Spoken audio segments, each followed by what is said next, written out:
umaga, magandang araw sa ating lahat. Good morning.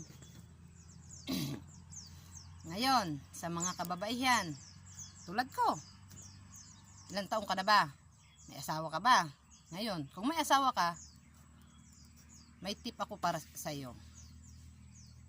Alam mo kung ano yon? Ikaw, hindi porket ikaw ay may asawa na, may anak, pababayaan mo na sarili mo. Huwag mo pababayaan sarili mo. Mahalin mo ang sarili mo. Hindi porket nag-asawa ka na, pababayaan mo na, magiging losyang ka na. Huwag. Matuto tayong magmahal sa sarili natin. Dahil lalo na kapag nagkaasawa tayo ng alam mo, yung hindi tayo masyadong mahal at hindi tayo kayang pangalagaan. Ikaw lang ang magmamahal sa sarili mo, walang iba.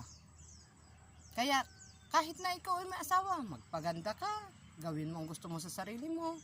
Dahil maikli lang ang buhay eh. Maliit lang ang buhay. Hindi mo alam kung bukas makalawa mamamatay ka na. Mamamatay, gusto mo bang mamatay ng pangit ka? Na hindi mo nagawa ang gusto mo sa buhay? No.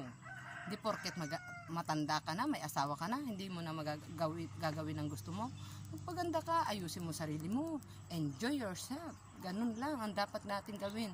Dahil siyempre hindi porket may anak na tayo, kailangan na natin lalo nga tayong magpaganda. Lalo nga nating ayusin ang sarili natin. Mahalin natin ang sarili natin. Ganun. Lalo lang ang mga asawa natin, lang mai-inlove sa atin kapag ganun. Minahal natin sarili natin. Bahala sila. Kung ayaw nila sa tayo nagpapaseksi, bahala sila. Basta ang mahalaga sa atin, mahalin natin sarili natin. Kung ayaw nila para sa kanila, edi para sa sarili natin. Ganun lang. Yun lang. Mahalin natin sarili natin. Hindi porket may asawa at anak na tayo, sila na lang ang paglalaanan natin. Hindi. Mahalin natin at paglaanan din natin ng panahon ang sarili natin. Ganun. Bye-bye!